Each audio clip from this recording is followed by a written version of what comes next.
कार्यक्रम के प्रसारण पुण्यार्जक हैं श्री आरपी जैन, श्रीमती ममता जैन, श्री प्रशांत जैन, श्रीमती दिव्या जैन, पुत्र भरत जैन, श्रीमती सौम्या एवं पारस जैन। कल आपके सामने सत विकल्प और असत विकल्प के विषय में संक्षेप में कुछ विचार रखे थे, जो आगम के अनुरूप ही वह विषय रखा गया था और उसी को और विस्तार की दृष्टि से हम कुछ और विषय देना चाहते हैं। आगम के आधार से ही दिया जा रहा है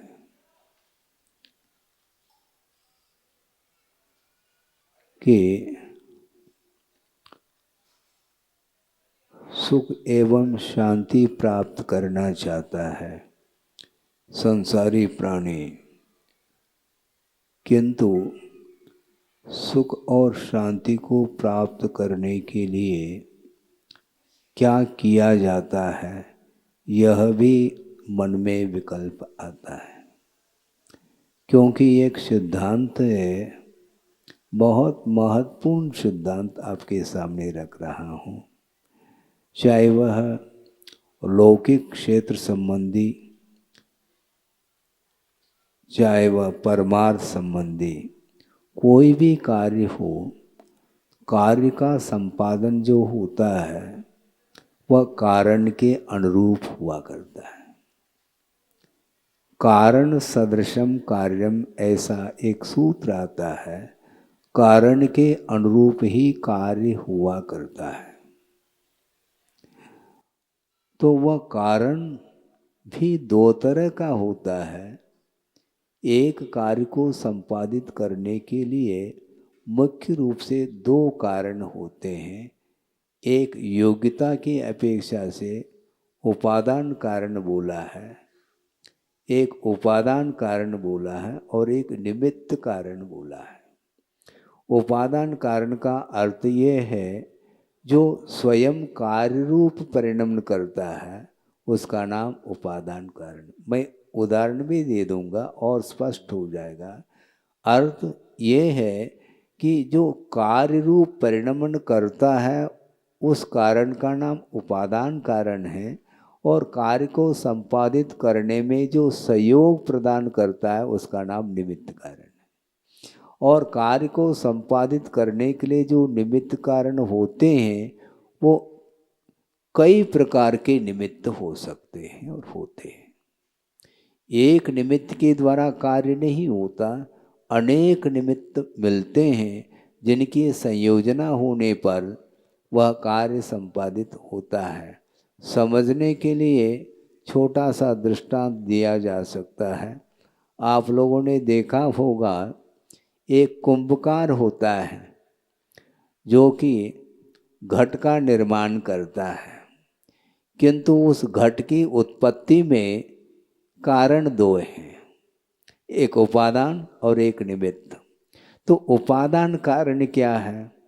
क्योंकि घड़ा जो बन रहा है वह मिट्टी के द्वारा बन रहा है, और भी धातुओं के अपेक्षा से घट अलग अलग हो सकते हैं, ये अलग वस्तु, किंतु अभी प्रसंग में मिट्टी के द्वारा घट की उत्पत्ति हो रही है। स्वयं मिट्टी ही घट रूप व परिणमन कर जाती है, इसका नाम उपादान कारण है। और निमित्त कारण अनेक होते हैं। धीरे धीरे मैं आपके सामने इस विषय को रख रहा हूँ ताकि इस दृष्टांत के माध्यम से हम प्रासंगिक जो विषय हैं उसको भी समझने के लिए हमें पुरुषार्थ करने की आवश्यकता है। अब वह कुंभकार है, घट का निर्माण वह करता है। घट को बनाने की क्षमता कुम्हार के अंदर है, कुम्हार ही बनाता है, इसलिए उसको कुंभम करोति इति कुंभकारः, जो कुंभ अर्थात घट को बनाने वाला होता है उसको कुंभकार की संज्ञा दी है। अब हम आते हैं, मिट्टी के माध्यम से कुंभ का निर्माण वह कर रहा है कुंभकार, किंतु वह मिट्टी जिसके द्वारा घड़े का निर्माण किया जा रहा है, किंतु वह मिट्टी कैसी होनी चाहिए? मिट्टी को पहले छाना जाता है। छानते कि नहीं? छानते हैं। मिट्टी को छानने के लिए चालनी अलग आती है, हैं? एक आटे को भी आप लोग छान लेते हैं, उसकी चालनी अलग है। और मिट्टी को भी छानना है तो उसको छानने के लिए चालनी ले आते हैं और उसमें उसके ऊपर उस मिट्टी को डालते चले जाते हैं और कंकर पत्थर इत्यादि हैं वह पृथक हो जाते हैं और वह मुलायम मिट्टी वह पृथक हो जाती है। ये विभाजन किया है। ये इसलिए करने की आवश्यकता है क्योंकि कुछ ऐसे कारण होते हैं जिन कारणों के सद्भाव में कार्य की निष्पत्ति नहीं हो सकती। कुछ ऐसे कारण हैं जिनको बाधक कारण माना है, तो बाधक कारण का पहला अभाव किया जाएगा। तो कंकर पत्थर इत्यादि घट के निर्माण में व्यवधान उपस्थित कर रहे हैं, इसलिए उस मिट्टी में से उसको पृथक किया गया है और मुलायम व जिसको छाना गया है ऐसे मिट्टी को वह कुंभकार लेता है। तो बाधक कारण का अभाव हुआ क्या? नहीं हुआ। अब वह मिट्टी है मुलायम मिट्टी, अब उसको लेता है तो मिट्टी के द्वारा ही तो घट का निर्माण हो रहा है। ये तो उपादान की दृष्टि से है क्योंकि वह मिट्टी ही स्वयं घट रूप में परिणमन करेगी, किंतु निमित्त की आवश्यकता है। तो एक निमित्त के रूप में कुमार भी खड़ा है। बिना कुमार के घट का निर्माण संभव नहीं है। अब कुमार करता क्या है? उस जिसको छाना गया है ऐसे मिट्टी को वो लेता है और उसमें अनुपात से क्या डालता है? पानी डालता है। लेकिन विवेक होना चाहिए, यदि अधिक मात्रा में पानी मिला देंगे तो वह लोंदा नहीं बन पाएगा। मतलब एक एक जो कार्य किए जा रहे हैं बहुत सावधानी पूर्वक विवेक पूर्वक ही किया जा रहा है।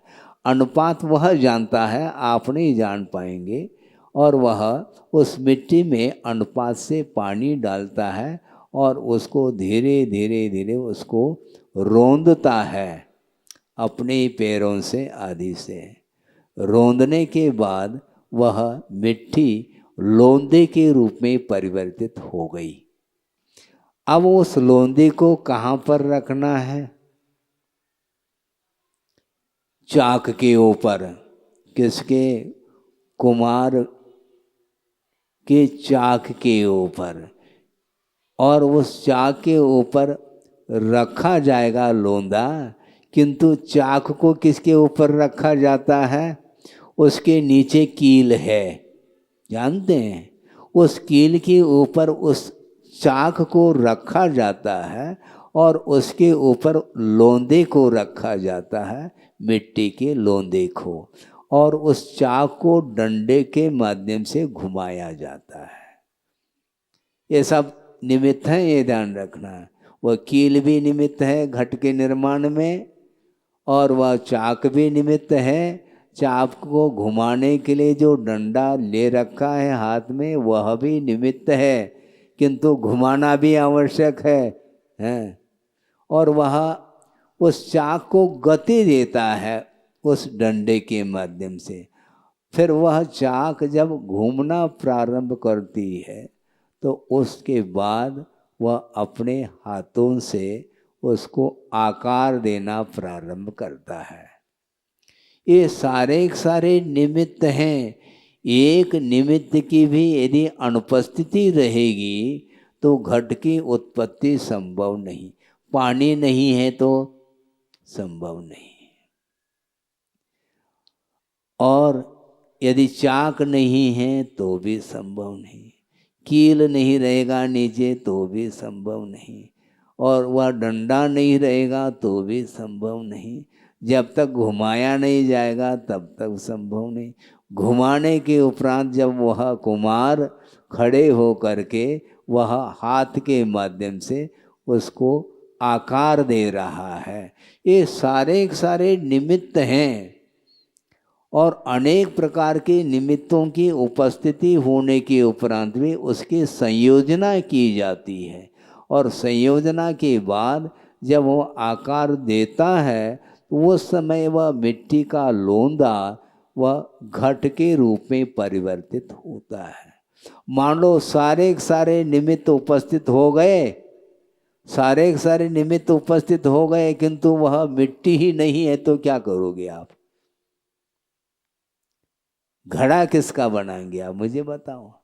घट रूप में परिणमन करने की योग्यता उस मिट्टी में है, इसलिए उस घट का उपादान कारण मिट्टी मानी जाती है।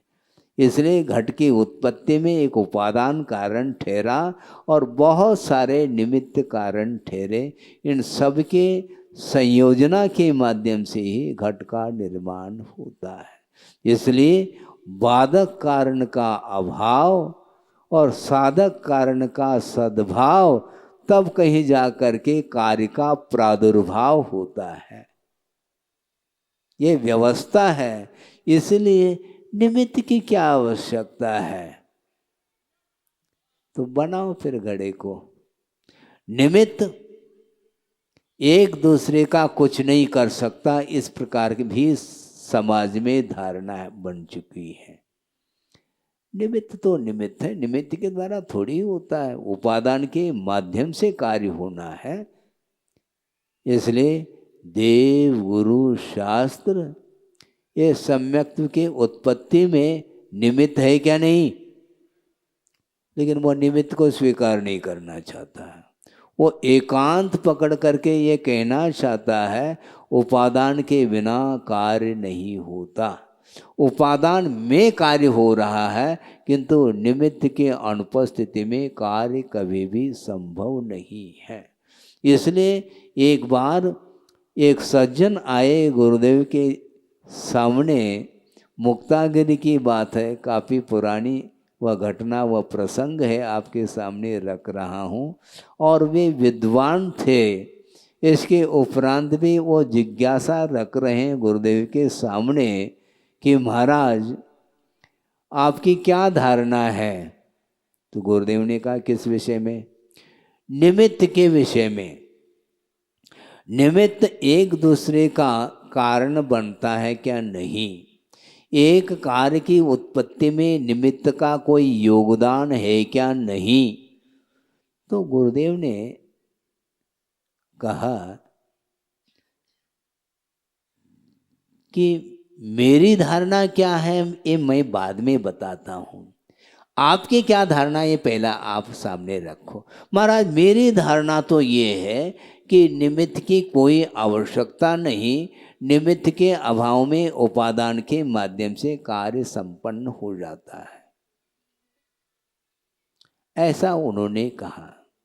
तो ठीक है, यदि तुम्हारी ये धारणा है तो तुमने प्रश्न क्या किया कि महाराज आप उत्तर दे दो, कार्य के संपादन में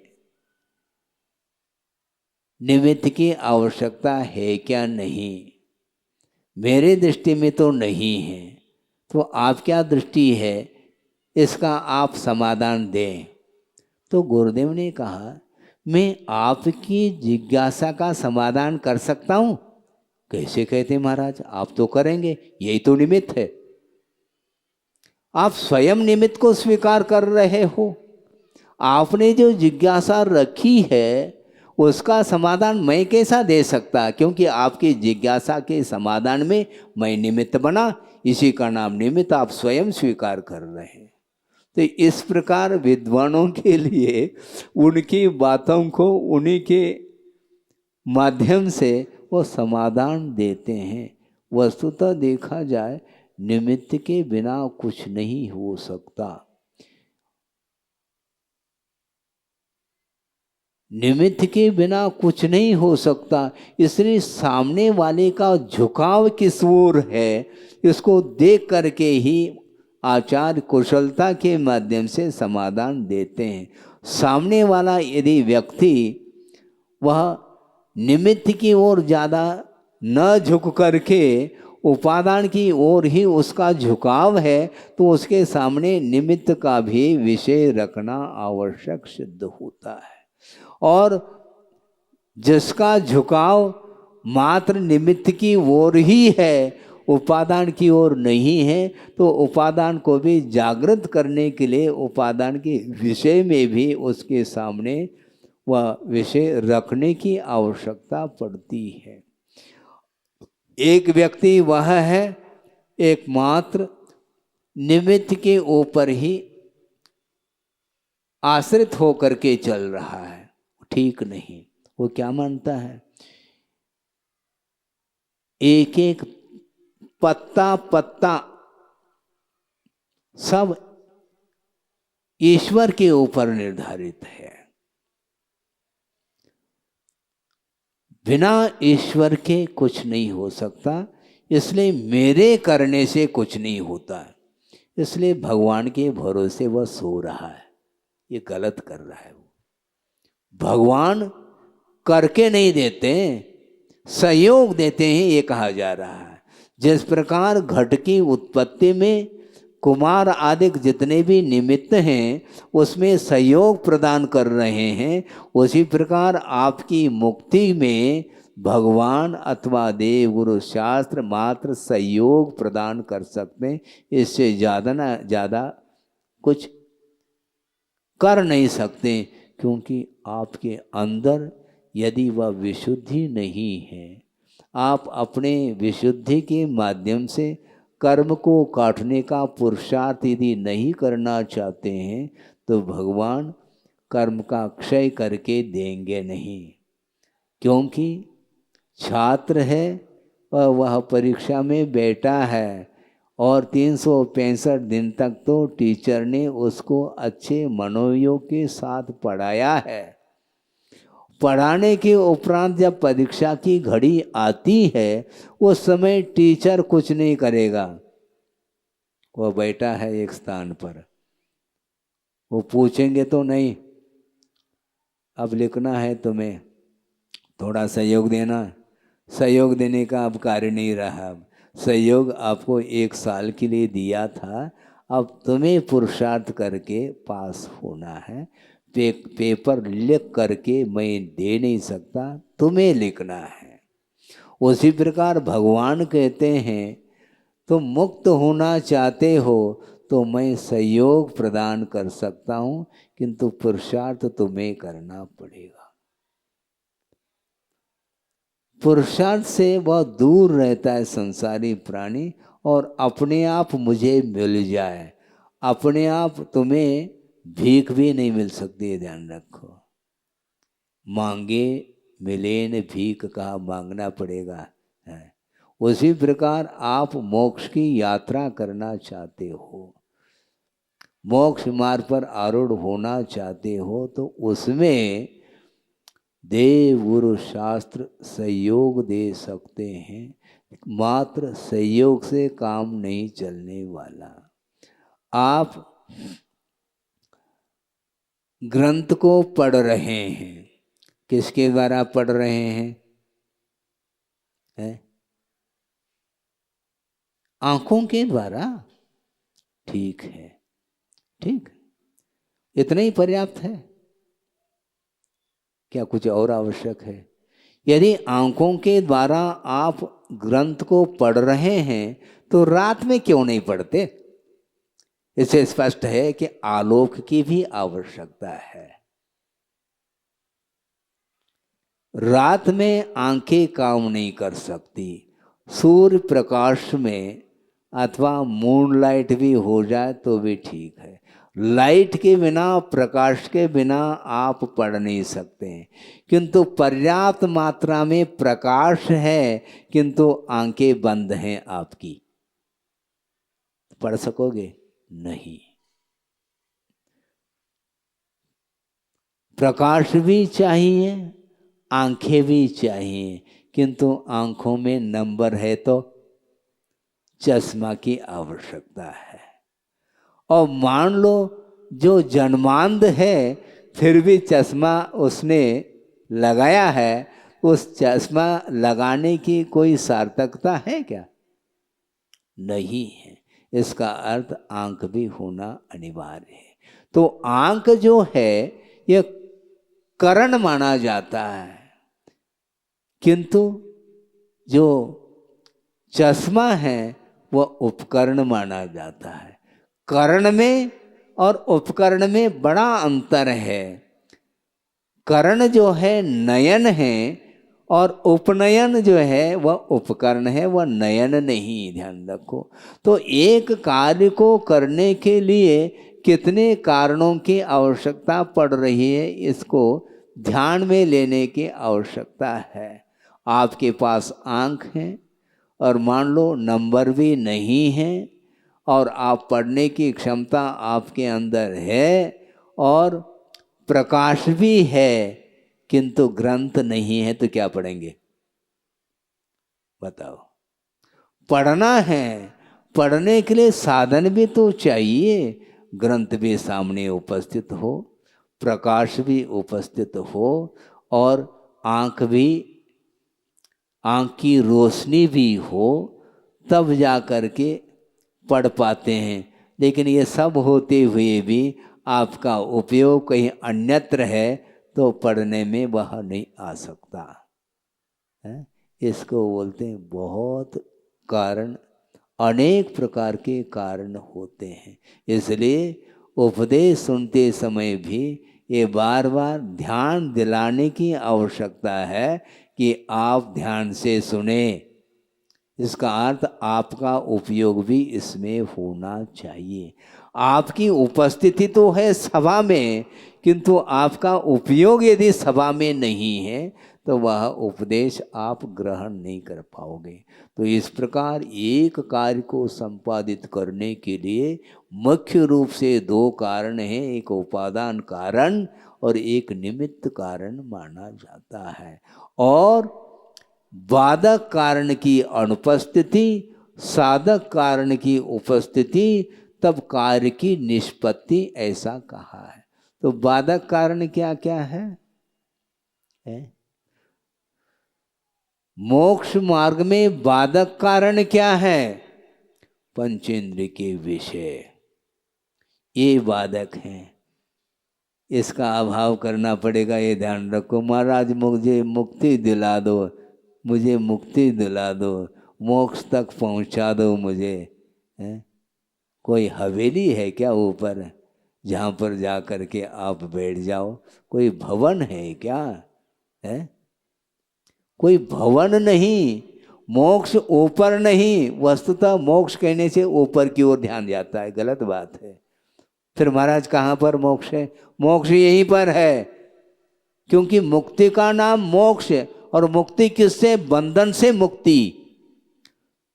तो जो 8 प्रकार के जो कर्म हैं, अथवा उत्तर भेदों के अपेक्षा से 148 प्रकार के जो कर्म हैं, उनका जो क्षय कर रहा है, तो क्षय होते ही उसका नाम मोक्ष कहा है।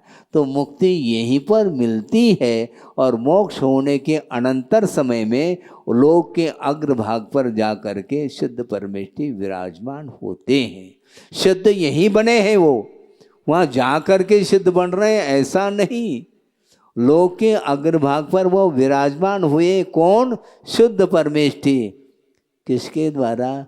मोक्ष मार्ग पर आरूढ़ हो करके 8 कर्मों का क्षय जिन्होंने कर लिया है। तो कर्म का क्षय करने के लिए जो साधक कारण हैं उनको अपनाने की आवश्यकता है और बाधक कारण से दूर रहने की आवश्यकता है। दो कारण है मोक्ष के लिए। बाधक कारण को हटाओ पहला। तो बाधक कारण क्या है महाराज? पंचेंद्र के विषय। और इसको छोड़ना पड़ेगा। हाँ, इसका त्याग करना पड़ेगा आपको। त्याग के बिना उत्तम त्याग धर्म की उपासना किए बिना मुक्ति नहीं है। त्याग करना चाहो, महाराज हम तैयार हैं, बहुत कठिन है, ध्यान रखो है। अपने परिवार को छोड़ना पड़ेगा पहले, छोड़ सको महाराज? ये तो नहीं बन सकता। तो क्या बनता है मुझे बताओ? दुकान छोड़ सको महाराज? ये भी नहीं छोड़ा जा सकता। मकान भी नहीं छोड़ा जा सकता। परिवार को भी छोड़ा नहीं जा सकता। जमीन जायदाद इसको भी नहीं छोड़ा जा सकता। तो किसको छोड़ना चाहो? शरीर को? महाराज शरीर को कैसा छोड़ा जाए? तो सब रखे रहो और संसार से भी ऊपर उठना चाहो, बात बनेगी क्या? ये सारे बाधक तत्व है। बाधक तत्व को बाधक के रूप में स्वीकार किए बिना आप आगे कदम नहीं रख पाएंगे। और बाधक कारण को बाधक कारण के रूप में स्वीकार करने के उपरांत भी छोड़ने की आवश्यकता है। पंचेंद्र के विषय संसार के लिए कारण हैं, इसलिए ये छोड़ने योग्य पदार्थ हैं। ऐसे श्रद्धान का तो आपने विषय बना लिया। आप जितने भी सभा में बैठे हैं वो सारे सम्यक दृष्टि है, ऐसा मेरा कहना है। क्यों? इसलिए मेरा क्या अधिकार है कि आप मिथ्या दृष्टि हो? आप सब सम्यक दृष्टि इसलिए हैं, ग्रहित मिथ्या को आपने छोड़ दिया है। क्या? ग्रहित मिथ्यात्व का अर्थ कुगुरु कुदेव कुशास्त्र के प्रति जो श्रद्धान का भाव था उसको आपने छोड़ दिया और सच्चे देव गुरु शास्त्र की उपासना करने के लिए आप बैठे हैं। इसलिए आप A to Z सम्यक दृष्टि हैं, ऐसा हमारा कहना है। लेकिन मात्र सम्यक दर्शन मोक्ष मार्ग नहीं, ये भी कहा है। मात्र सम्यक दर्शन का नाम मोक्ष मार्ग नहीं, क्योंकि सम्यक दर्शन ज्ञान चारित्राणि मोक्ष मार्ग, यह तत्वार सूत्र का प्रथम अध्याय का प्रथम सूत्र है। मात्र सम्यक दर्शन को उन्होंने मोक्ष मार्ग नहीं कहा उमा स्वामी महाराज ने, किंतु इन तीनों की समष्टि का नाम मोक्ष मार्ग है। मात्र सम्यक दर्शन नहीं तो फिर आप सभी मोक्ष मार्गी सिद्ध हो जाएंगे। जब आप सभी मोक्ष मार्गी सिद्ध हो जाएंगे तो आपकी वंदना श्रमण को भी करना पड़ेगा। करेगा क्या? श्रमण सम्यक दृष्टि की वंदना करता क्या नहीं? हाँ, सम्यक दर्शन के साथ यदि संयम है तो वह वंदना के योग्य हो जाता है। किंतु सम्यक दर्शन मात्र रख रखा है और संयम की ओर कदम नहीं बढ़ाया है, असंयम की भूमिका में है, तो वह वंदनीय नहीं हो सकता। इसलिए गृहस्थ मोक्ष मार्गी नहीं है, ये कहा। तो मोक्ष मार्ग जो बनता है इन तीनों की समष्टि का नाम मोक्ष मार्ग है। एक छोटा सा उदाहरण मैं दे रहा हूँ मोक्ष मार्ग को समझने के लिए। वह ये है, आपने जाना होगा, आपको परिचय होगा किसका? आप जानते हैं, अमृत धारा है, जानते हैं? और वो अमृत धारा कैसे बनी है? 3 चीजें हैं उसमें। एक पीपरमेंट और अजवान का फूल और कपूर, ये अनुपात से एकत्रित कर लिया जाए, इनको मिश्रित कर लिया जाए तो अमृत धारा की उत्पत्ति होती है। किंतु ये ध्यान रखो, मात्र पिपरमेंट के द्वारा अमृत धारा नहीं बन सकती, मात्र अजवान के फूल के द्वारा भी अमृत धारा नहीं बनेगी, और मात्र कपूर की डली के माध्यम से भी अमृत धारा नहीं बनती। तो तीनों की समष्टि हो गई। इसी प्रकार सम्यक दर्शन, सम्यक ज्ञान और सम्यक चारित्र, इन तीनों के समुदाय के रूप में ही मोक्ष मार्ग बनता है, ऐसा कहा है। इसलिए पंचेंद्र के विषयों के प्रति ये छोड़ने योग्य है, संसार के लिए कारण है, इस प्रकार आपका अटूट श्रद्धान हो गया, किंतु मात्र श्रद्धान हुआ है, त्याग नहीं किया आपने, ये ध्यान रखो। त्याग किए बिना मोक्ष मार्ग बनता नहीं। महाराज अब हम त्याग तो नहीं कर सकत, बुंदेली में बोलते हैं, हम त्याग तो नहीं कर सकते महाराज। श्रद्धा तो करो, काफी है। क्योंकि यदि मान लो श्रद्धा भी हो जाता है तो निश्चित रूप से अनंत संसार का विच्छेद होता है, ऐसा आगमकार का कहना है। जिसने अभी तक मान लो एक बार भी सम्यक दर्शन को प्राप्त नहीं किया है, अनादिकाल से मिथ्यात्व की परंपरा के साथ चल रहा है, और एक बार यदि वह सम्यक दर्शन प्राप्त करता है तो उसका अनंत संसार विच्छेद को प्राप्त हो जाता है, और अर्ध पुद्गल परिवर्तन काल उसका संसार का काल शेष रहता है, ऐसा कहा। तो श्रद्धान तो कम से कम करो, और श्रद्धान के माध्यम से भी आपका अनंत संसार का विच्छेद हो जाएगा, कम बात थोड़ी।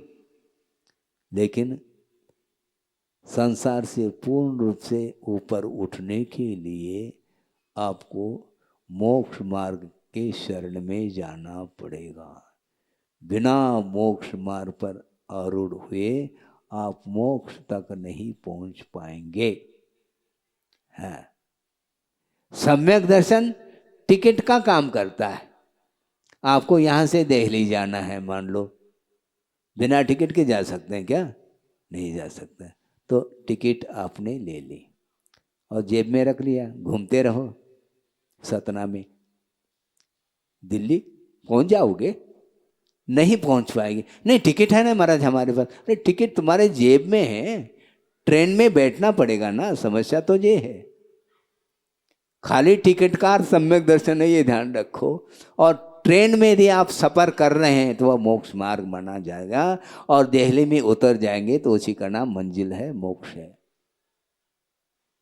समझ में आ रहा है कि नहीं महाराज? उदाहरण के माध्यम से तो समझ में आ रहा है, उदाहरण ही सही।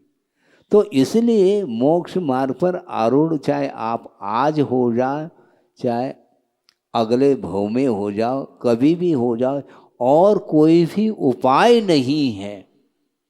पहले तो श्रद्धान की आवश्यकता है कि संसार के लिए जो कारण है वो विषय और कषाय, ये हमारे लिए छोड़ने योग्य, ग्रहण करने योग्य नहीं है।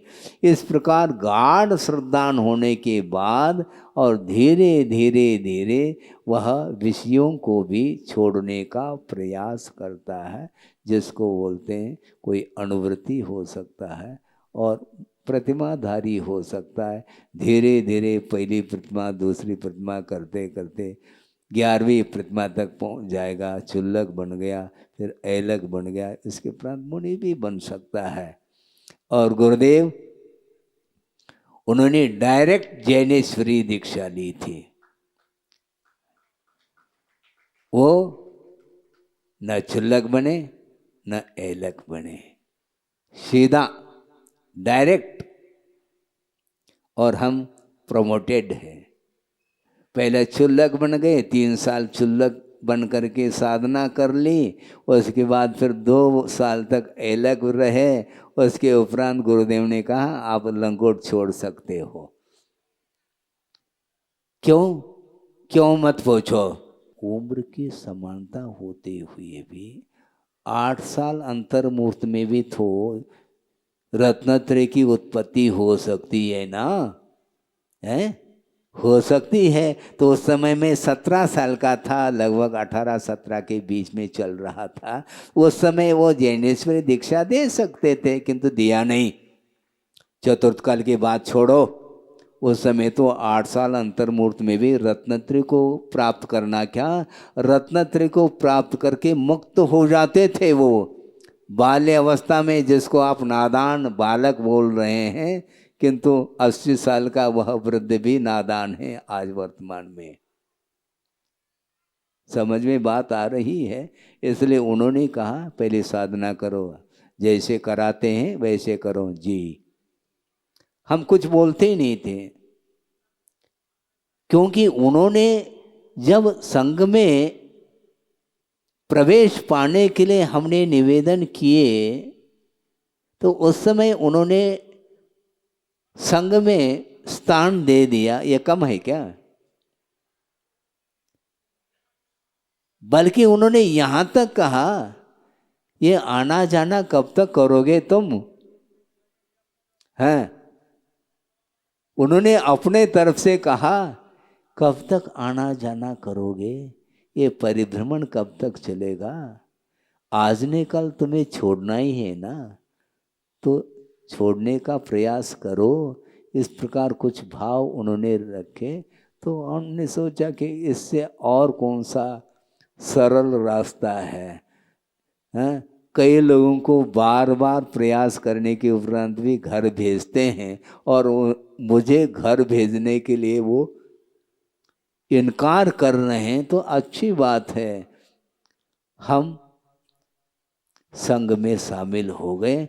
उसके उपरांत हमने एक दिन भी उनको नहीं कहा कि मुझे दीक्षित करो। क्या आवश्यकता है? साधना जिस दिन मेरी होगी उस दिन वो स्वयं दे देंगे। और इसी प्रकार होता गया। क्षुल्लक बनाया, ऐलक बनाया और मुनि भी बनाया, किंतु क्रम से बनाया, क्योंकि धीरे धीरे साधना होती है। कहीं ऐसा न हो कि साधक साधना में फेल न हो जाए, इसलिए धीरे धीरे धीरे वो बढ़ाते गए। इसको बोलते हैं मोक्ष मार्ग पर आरूढ़ हुए बिना कोई चारा नहीं, कोई उपाय नहीं है। इसलिए मात्र टिकट खरीदने मात्र से आप जिस प्रकार गंतव्य तक पहुंच नहीं पाते, उसी प्रकार आचार्यों का ये कहना है, आगमकारों का, कि सम्यक दर्शन ये टिकट का काम करता है, किंतु ट्रेन में बैठ करके आप दिल्ली जिस प्रकार पहुंच जाते हैं, उसी प्रकार मोक्ष मार्ग पर आरूढ़ होने की आवश्यकता है। और सम्यक दर्शन के माध्यम से अनंत संसार को विच्छिन्न करने के उपरांत भी पुरुषार्थ के माध्यम से मोक्ष मार्ग पर आरूढ़ होने की आवश्यकता इसलिए है क्योंकि मात्र श्रद्धान का विषय बन जाता है सम्यक दर्शन। किंतु श्रद्धान के साथ साथ विवेक भी चाहिए, ज्ञान भी चाहिए और साथ साथ आचरण भी चाहिए। अहिंसा परमो धर्म की जय। बोधि समाधि परिणाम शुद्धि स्वात्मोपलब्धि शिव शोक सिद्धि चिंतामणिम चिंतित वस्तुदाने त्वां वंद मानस्य ममास्तु देवी। परम पूजाचार्य गुरुवर श्री विद्यासागर जी मुनि महाराज की जय। इस कार्यक्रम के प्रसारण पुण्यार्जक हैं श्री आरपी जैन, श्रीमती ममता जैन, श्री प्रशांत जैन, श्रीमती दिव्या जैन, पुत्र भरत जैन, श्रीमती सौम्या एवं पारस जैन।